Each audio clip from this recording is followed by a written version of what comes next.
علم کا محتاج ہے، دانائی کا محتاج ہے. انسان چاہتا ہے کہ اس کی اچھی تربیت ہو جائے، اچھا ماڈل اس کے سامنے ہو. تو جناب محمد رسول اللہ صلی اللہ علیہ وسلم کی ذات گرامی ہے. اللہ نے فرما دیا یہ چیز تھی ہی نہیں، یہ چیز 600 صدیاں گزر گئی. حضرت عیسیٰ علی نبینا علیہ السلام کے بعد آئے نہیں کوئی نبی، اور نبی برحق ختم المرسلی سید عالم سرور عالم حضور اکرم احمد مصطفیٰ محمد مصطفیٰ صلی اللہ علیہ وآلہ وسلم تشریف لے آئے تو یہ سارے ابواب اور سارے دروازے کھلتے چلے گئے. وَإِن كَانُوا مِن قَبْلُ لَفِي ضَلَالٍ مُبِينٍ. اس کے پہلے لوگ کھلی ہوئی گمراہیوں میں پڑے ہوئے تھے، کھلی ہوئی تاریکی میں لوگ بھٹک رہے تھے. لہذا ربیع الاول کا مہینہ یہ وہ مبارک مہینہ ہے، یہ وہ مبارک مہینہ ہے، یہ پربہار مہینہ ہے جب بہار نے آ کر کے اس چمن کو، کلیوں کو، پھولوں کو کھلنے کا، کھلنے کا موقع عطا کیا. اللہ رب العزت نے ربیع کے معنی ہی بہار کے آتے ہیں اور اول کے معنی پہلے کے آتے ہیں. تو پہلا بہار کا مہینہ دنیا نے جو دیکھا اور آخرت تک جو باقی رہے گا وہ یہی مہینہ ہے جس میں جناب محمد رسول اللہ صلی اللہ علیہ وآلہ وسلم کی بعثت ہوئی. تو میرے بزرگوں اور دوستوں، اپنے آپ کو اللہ کے رسول کی سیرت سے قریب کرو، اپنے گھروں میں سیرت کی کتابیں رکھو. اگر اردو آپ نہیں پڑھے ہیں تو آپ پر فرض بنتا ہے کہ ہندی کتابیں آپ رکھیں، انگلش کتابیں آپ رکھیں. کبھی کبھی اس کا درس دیا کریں، بیٹھا کر بچوں کو، بچیوں کو، بیوی کو، ماں کو، بہن کو ایک چیپٹر پڑھ لیا. یہ نظام بنائیں. پھر دیکھیے آپ کے گھر کے اندر کیسی رونق پیدا ہوتی. صحابیات کا تذکرہ ہو، گھروں میں یہ کتابیں آئیں. اگر وہ بچی ہندی پڑھی ہوئی ہے تو ہندی میں کتاب لا کے دیجیے، اگر اردو پڑھی ہو تو اردو میں لا کر کے دیجیے. آپ کے گھر جب کتابوں کے ساتھ یہ ہوگا تو آپ کو یہ کتابیں صرف دنیا ہی میں ساتھ نہیں دیں گی، مرنے کے بعد بھی ساتھ دیں گی. اللہ کے رسول احمد مصطفیٰ محمد مصطفیٰ صلی اللہ علیہ وسلم نے فرمایا اذا مات ابن آدم انقطع عنه عمله الا من ثلاث، من صدقۃ جاریہ او علم ينتفع به او ولد صالح يدعو له. جب انسان کی وفات ہو جاتی ہے تو اس کے سارے اعمال ختم ہو جاتے ہیں، انقطاع ہو جاتا ہے. اب نماز نہیں پڑھ سکتا، روزہ نہیں رکھ سکتا، حج نہیں کر سکتا ہے، زکوٰۃ نہیں دے سکتا. مال بھرا ہوا ہے لیکن مال کی زکوٰۃ ادا نہیں کر سکتا ہے.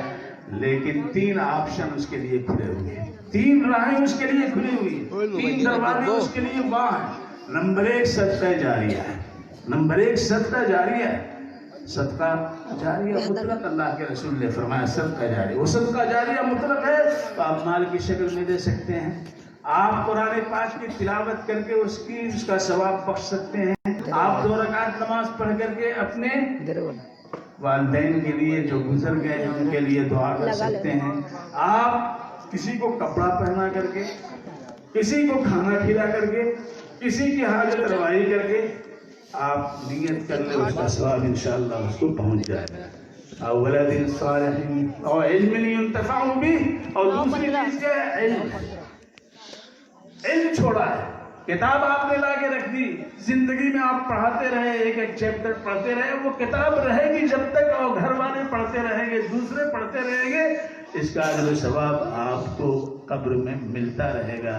آپ کی قبر منور ہوگی اس علم کی روشنی سے، اس لیے کہ علم روشنی ہے، علم ایک روشنی ہے. فآمنوا باللہ والنور الذی انزلنا واللہ بما تعملون خبیر. ایمان لاؤ اللہ پہ اور اس نور پہ جس کو ہم نے اتارا. فآمنوا باللہ ورسولہ، ایمان لاؤ اللہ پر اور اس کے رسول پر. سورۃ تغابن کی آیت ہے.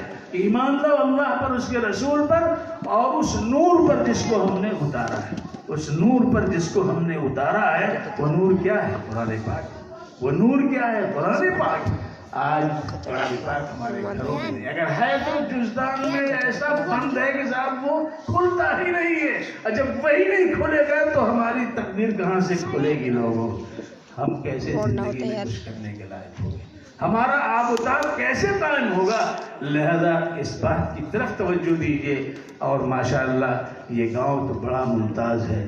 میں پہلی دفعہ حاضر ہو رہا ہوں، لیکن ہمارے لکھنؤ میں ایک بیگ صاحب ہیں، یہاں کے ڈاکٹر ہیں، ان کے والد بھی بڑے نیک تھے اور وہاں سرکاری ملازم تھے، ان سے بھی تعلق تھا. اور بیگ صاحب بھی ماشاءاللہ ان کا وہ فریکچر کلینک ہے اور بڑی بھیڑ ہوتی ہے ماشاءاللہ. وہ غریبوں کا بھی بڑا لحاظ کرتے ہیں. آپ کے ہی شاید یہیں کے ہیں، اسی قصبے کے، اسی گاؤں کے ہیں. تو اس طرح سے یہ گاؤں بہت ممتاز ہے اس معاملے میں. اور ماشاءاللہ جماعت کا کام بھی، اور اچھے لوگ بھی نکلتے رہتے ہیں، دین کی خدمت کرتے ہیں. اور آج ماشاءاللہ آپ حضرات جمع ہیں، اور یہ بھی ایک ہم دیکھ رہے ہیں کہ یہ پہلا موقع ہے کہ 9 مہینے کے بعد، یعنی نومبر سے لے کر کے مارچ سے لے کر کے یہ آج نومبر کا مہینہ ہے، کوئی جلسہ میں نے نہیں کیا. سارے جلسے کینسل ہو گئے ہمارے. مارچ میں ہمارے جلسے ہندوستان کے کئی صوبوں میں تھے، اس کے علاوہ لندن میں تھا، اس کے علاوہ جو ہے کینیڈا میں تھا، اس کے علاوہ امریکہ میں تھا. یہ سب تھے جلسے، سب طے ہو چکے تھے، اور آپ کے ٹکٹ وغیرہ بھی سب تیاری اس کی چل رہی تھی. اچانک لاک ڈاؤن ہو گیا. تو لاک ڈاؤن ہوا تو میں آپ سے قسم کھا کے کہہ سکتا ہوں کہ یہ پہلا موقع ہے کہ اس طرح سے جلسے جس طرح ہوتے تھے آج وہ مزہ ہمیں آ رہا ہے کہ جلسہ آپ کر رہے ہیں. یہ بھی ایک امتیاز ہے کہ نہیں؟ اور ہاشمی امتیاز ہے بھائی. ہاشم صاحب کے دروازے پہ ہو رہا نا، ہاشم صاحب کے دروازے پہ ہو رہا. اور ہاشم حضور اکرم صلی اللہ علیہ وسلم کے جد امجد ہیں کہ نہیں ہے؟ تو نام کی بھی برکت ہوتی ہے، نام کی بھی برکت ہوتی ہے. حضور صلی اللہ علیہ وسلم کا بدر میں تشریف لے جا رہے تھے، سامنے 2 پہاڑیاں آ گئی. پوچھا ان کا نام کیا ہے؟ لوگوں نے کہا حضور ایک کا نام فاضح ہے اور ایک کا نام مخزی ہے. فاضح کے معنی بھی رسوا کے ہیں اور مخزی کے معنی بھی رسوا کرنے. حضور نے کہا راستہ بدل دو، ادھر سے مت چلو. ایک دفعہ حضور صلی اللہ علیہ وسلم تشریف فرما ہے، بکریوں کے دودھ نکالنا ہے. آپ نے فرمایا کوئی ہے جو ہماری بکریوں کا دودھ نکال دے؟ ایک صاحب کھڑے ہوئے، حضور میں اس خدمت کو انجام دینے کے لیے تیار ہوں. کہا تمہارا نام کیا ہے؟ کہا حضور میرا نام حرب ہے. کیا ہے؟ حرب. حرب کے معنی جنگ کرنے کے. فرمایا کہ بیٹھو. بکری کا تھن معمولی اور تمہارا نام حرب، جوڑ نہیں کھا رہا، میچ نہیں کر رہا. بیٹھ جاؤ، بیٹھ جاؤ. پھر فرمایا آپ نے آئے کوئی بھائی کوئی ہے جو ہماری بکریوں کا دودھ نکال دے؟ دوسرے صاحب کھڑے ہوئے. حضور نے پوچھا تمہارا نام کیا ہے؟ انہوں نے کہا حضور میرا نام مرہ ہے. مرہ کے معنی کڑوے کے آتے ہیں. مرے کے معنی عربی میں کڑوے کے آتے ہیں. حضور نے کہا تم بھی بیٹھ جاؤ، دودھ کڑوا ہو جائے تو پینے کے قابل نہیں ہوتا ہے، پھٹ جاتا ہے. اس کے بعد پھر حضور نے فرمایا کوئی ہے میری بکریوں کا دودھ نکال دے؟ تیسرے صاحب کھڑے ہوئے. انہوں نے کہا حضور میں اس خدمت کے لیے حاضر ہوں. کہا تمہارا نام کیا ہے؟ انہوں نے میرا نام حضور عائش. فرمایا کہ ہاں تم نکالو. عائش کے معنی زندگی اور دودھ کا رب زندگی کے ساتھ آئے، آغاز سے اختتام تک. دانت نہیں تھے تو دودھ تھا، اور دانت ٹوٹ گئے تو، اور جوانی میں پہلوانی کرنی ہے تو. لہذا فرمایا کہ ناموں کا اتنا ادراک تھا اللہ کے. اس میں اللہ کے رسول چاہتے تھے کہ بتوں کے نام پہ نام نہ رکھے جائے، اچھے نام رکھے جائے، اچھے نام رکھے جائے. کڑوے کسیلے نام نہ رکھے جائے. ایک صاحب آیا، حضور نے پوچھا نام کیا ہے؟ فرمایا کہ نہیں تمہارا حرب نام ہے. انہوں نے کہا حضور میرے باپ دادا نے میرا نام حرب رکھا، بدلیے نہیں. وہ کون تھے جانتے ہیں؟ وہ سید التابعین حضرت سعید بن مسیب کے دادا تھے. سید التابعین وہ کہتے تھے کہ میرے دادا نے کہا کہ میرا نام نہ بدلیے، اس کی وجہ سے ہمارے خاندان میں مزاج میں سختی، اس لیے کہ حرب یعنی حزن تھا. حزن کے معنی سختی کیا ہے، حزن کے معنی سختی کیا ہے. لہذا ہمارے خاندان میں سختی ہے اس نام کی وجہ. اور ایک اور واقعہ بتاتا ہوں. علامہ ابن قیم رحمۃ اللہ علیہ جو بڑے محدث ہیں، انہوں نے ایک کتاب لکھی ہے سیرت پہ، زاد المعاد. اس زاد المعاد کے اندر بدر کا واقعہ لکھا انہوں نے. تو وہاں ایک نقطہ پیدا کیا، عجیب و غریب نقطہ پیدا کیا. انہوں نے کہا کہ کفار کی طرف سے جو لڑنے کے لیے پہلے آئے تو 3 افراد آئے تھے. ایک کا نام شیبہ تھا، ایک کا نام عتبہ تھا، ایک کا نام ولید تھا، ایک کا نام شیبہ تھا، ایک کا نام عتبہ تھا، ایک کا نام ولید تھا، 3 آئے. فرمایا کہ تو پہلے ہی طے ہو گیا تھا کہ تینوں مارے جائیں گے، اس لیے کہ شیبہ کے معنی بڑھوے کے آتے ہیں. بڑھوا کیا لڑے گا؟ شیبہ کے معنی بڑھوے کے آتے ہیں، تو ایک بڈھا آدمی کیا لڑے گا؟ اور ولید کے معنی بچڑے کے آتے ہیں، بچہ بھی نہیں بلکہ بچوا. ولد تو بچہ ہے، لڑکا ہے، لیکن ولید بچوا، تو بچوا کیا لڑے گا؟ اور عتبہ کے معنی وہ ہیں جس کی سرزنش کی جائے، کچھ اس کو ڈانٹ پھٹکار کی جائے تو ایسے ہی وہ جو ہے سر جھکائے رہے گا، وہ بھی مارا جائے گا. اور ادھر سے کون تھے؟ ادھر سے حضرت حمزہ تھے. اور حمزہ کے معنی شیر کے آتے ہیں، تو شیر کسی سے پچھڑ جاتا ہے، وہ بھی پچھاڑ دیتا ہے، تو ادھر سے حمزہ تھے. اور حضرت علی تھے، علی کے معنی سر بلند کے آتے ہیں، جو سر بلند ہو نیچا کون کر سکتا ہے اس کے سر.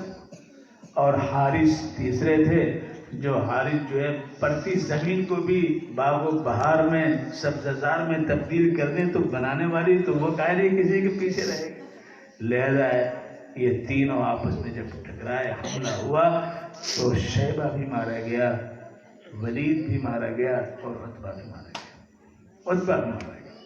تو فرمایا کہ یہ تو پہلے ہی طے ہو گیا تھا. لہذا حضور اکرم صلی اللہ علیہ وسلم کی سیرت سے آئینے میں ہمیں اپنے بچوں کے اچھے نام رکھنے چاہیے. اچھے نام انشاءاللہ سب لوگ رکھیں گے نا. آج جو ہے پتہ نہیں کیا کیا رکھتے ہیں سب، جس کا کوئی مفہوم نہیں وہ نام رکھ دیا جاتا ہے. یونیک ہونا چاہیے، یونیک ہونا چاہیے. ارے یونیک کیا ہے؟ یونیک تو ہو لیکن مفہوم تو صحیح ہو. حضرت تھانوی رحمۃ اللہ علیہ نے ایک صاحب کا واقعہ لکھا ہے کہ ان کے یہاں ایک مہانا گئے تو انہوں نے اپنے بیٹے سے کہا، بیٹا زنیم آؤ بیٹو، آئے مہانا تشریف لائے، پانی نہیں پلاؤ. ان کے کان کھڑے ہوئے. کہا زنیم؟ انہوں نے پوچھا کیا کہا آپ نے؟ کہا زنیم یہ ہمارا سب سے چھوٹا بیٹا ہے، میں نے اپنے بچوں کے نام کے وزن پر اس بچے کا نام قرآن پاک سے تلاش کیا ہے. میرا ایک بچہ اس کا نام شمیم ہے، ایک کا نام جو ہے نسیم ہے، اس طرح سے نام ہے. تو میں نے کہا اس دفعہ اپنے بچے کا نام قرآن پاک سے تلاش کریں گے. تو سورہ نون والقلم کے اندر جو ہے عُتُلٍّ بَعْدَ ذَلِكَ زَنِيمٍ، قرآن پاک میں ہے زنیم، تو ہم نے رکھ دیا. تو ماں نے کہا کہ آپ نے اس کا ترجمہ بھی دیکھا آپ نے کہ زنیم کے معنی کیا ہوتے ہیں؟ کہا یہ تو نہیں دیکھا. کہا دیکھ لیجئے ترجمے والا قرآن پاک ہے. تو زنیم کے معنی حرامزادے کے ہیں، زنیم کے معنی حرامزادے کے. تو صرف جوڑ ملانا کافی نہیں ہے، بلکہ ہمیں اس کی فکر کرنی چاہیے کہ اچھے نام ہو اور اچھا مفہوم بھی ہو، تو انشاءاللہ اس کی برکتیں ہوں گی. نام کا بھی اثر ہوتا ہے. صلح حدیبیہ کے موقع پر معاملہ کانٹے کا تھا، اسی طرح حل نہیں ہو رہا تھا، یہاں تک کہ بار بار مصالحتی قافلہ جو ہے بدلتا رہا. اخیر میں کون آئے؟ سہل آئے. تو حضور نے پوچھا کون آیا ہے؟ کفار قریش کی طرف سے مصالحت کے لیے. تو لوگوں نے بتایا کہ سہل آئے. تو اللہ کے رسول کا جملہ کیا رہا؟ سہل اللہ علیہ، اللہ نے ہمارے معاملے کو آسان فرما دیا، اور انہی کے ذریعے پھر مصالحت ہو رہی ہے. تو ناموں کا بھی بڑا اثر ہوتا ہے میرے دوستوں، میرے عزیزوں، میرے بھائیوں. بہرکیف آپ کی توجہ سے دل تو یہ چاہ رہا ہے کتاب زندگی کھولتا رہوں، وقت پلٹتا رہوں، لیکن بہرکیف ہمیں بھی ابھی لکھنؤ جانا ہے، اور کل سے لکھنؤ سے سفر کر کے آتا رہا. اور یہاں پہنچنے کے بعد ایسا محسوس ہو رہا تھا کہ میں آپ کے سامنے کچھ تقریر نہیں کر سکوں گا، لیکن یہ ہاشم صاحب کی کرامت ہے اور ان کا خلوص ہے کہ جو کچھ آپ کے سامنے میں نے گفتگو کی، اللہ تبارک و تعالیٰ ہم سب کو توفیق سے نوازے. اور یہ کارواں جو ہر سال کے لیے متعین اور مقرر کیا گیا ہے، بغیر کسی اس کے مقرر کرنا، یہ کہ یہی مسنون ہے، یہی چیز ہے، اس کے بغیر ہم اس کارواں کی حوصلہ افزائی کرتے ہیں. اس لیے کوئی چیز اگر ثابت نہ ہو اور اس کو ہم ثابت سنت سمجھ کر کے کریں تو بدعت ہو جاتی ہے وہ چیز. لہذا ایسے طور پہ آپ خوب صدقہ جاریہ کیجئے، خوب ثواب پہنچائیے، لیکن جہاں 30واں اور 10واں اور 40واں کا نمبر آئے گا تو وہ بدعت ہو جائے گی، وہ چیز جو ہے وہ صحیح نہیں ہو سکتی ہے. اس لیے کہ اس کو لازم کر لیا گیا. اور نادی میں ایک بات اور اس پہ آگئی تو میں عرض کر دوں کہ لوگ کہتے ہیں کہ بدعت کی 2 قسمیں ہیں. لوگ کیا کہتے ہیں بدعت کی دو قسمیں، ایک بدعت حسنہ ایک بدعت سیئہ، ایک اچھی بدعت ایک بری بدعت. یاد رکھیے بدعت ہے وہ حسنہ نہیں ہو سکتی ہے، بدعت بدعت ہی ہے. اور بدعت کو کل بدعت ضلالہ کہا گیا ہے. بدعت کے لغوی معنی الگ ہو سکتے ہیں، اصطلاحی معنی الگ ہو سکتے ہیں. بدعت کے معنی نئی چیز، جیسے موٹر ہے، کار ہے، ہوائی جہاز ہے، ٹم فنا فنا. جو حضور صلی اللہ علیہ وسلم کے زمانے میں جو سواریاں نہیں تھیں آج وہ ہے نئی چیز ہے کہ نہیں.